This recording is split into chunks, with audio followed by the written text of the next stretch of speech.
നമസ്കാരം. കഴിഞ്ഞ വീഡിയോയിൽ ഡാർക്ക് സർക്കിൾസ് ഉണ്ടാകുന്നതിനുള്ള കാരണങ്ങളെക്കുറിച്ച് സംസാരിച്ചിരുന്നു. ഇന്ന് ഡാർക്ക് സർക്കിൾസിന് വീട്ടിൽ തന്നെ ചെയ്യാൻ പറ്റുന്ന കുറച്ച് റെമഡികളാണ് പറയുന്നത്.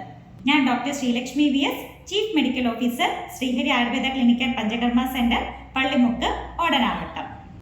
ഇലക്കറികൾ, ബെറീസ്, സിട്രസ് ഫ്രൂട്ട്സ്, നട്ട്സ് തുടങ്ങി iron, vitamin C, vitamin K, vitamin B12 മുതലായവ അടങ്ങിയ ആഹാരങ്ങൾ ഡയറ്റിൽ ഉൾപ്പെടുത്തുക. കിടക്കുന്നതിനു മുന്നേ കണ്ണിനു ചുറ്റും നെയ്യ് പുരട്ടി മൃദുവായി മസാജ് ചെയ്യുക.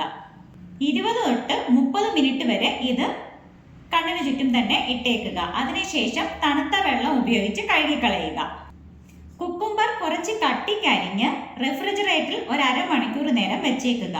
ശേഷം ഇതെടുത്ത് കൺപോളയിൽ വയ്ക്കുക. ഒരു 10 മിനിറ്റ് മിനിമം വയ്ക്കുക. അതിനുശേഷം എടുത്തു മാറ്റാവുന്നതാണ്. ഇതുപോലെ തന്നെ കുക്കുംബറിന്റെ പേസ്റ്റ് അരച്ചു പുരട്ടുന്നതും ഫലപ്രദമാണ്. ഉരുളക്കിഴങ്ങിന്റെ നീര് പഞ്ഞിയിൽ മുക്കി ഡാർക്ക് സർക്കിൾസ് ഉള്ളിടത്ത് പുരട്ടാവുന്നതാണ്. അതുപോലെ റോസ് വാട്ടർ പുരട്ടുന്നതും ഫലപ്രദമാണ്. വീഡിയോ ഇഷ്ടമായാൽ മറ്റുള്ളവരുടെ അറിവിലേക്കായി ഷെയർ ചെയ്യുക. മറ്റൊരു വീഡിയോയുമായി വീണ്ടും കാണാം.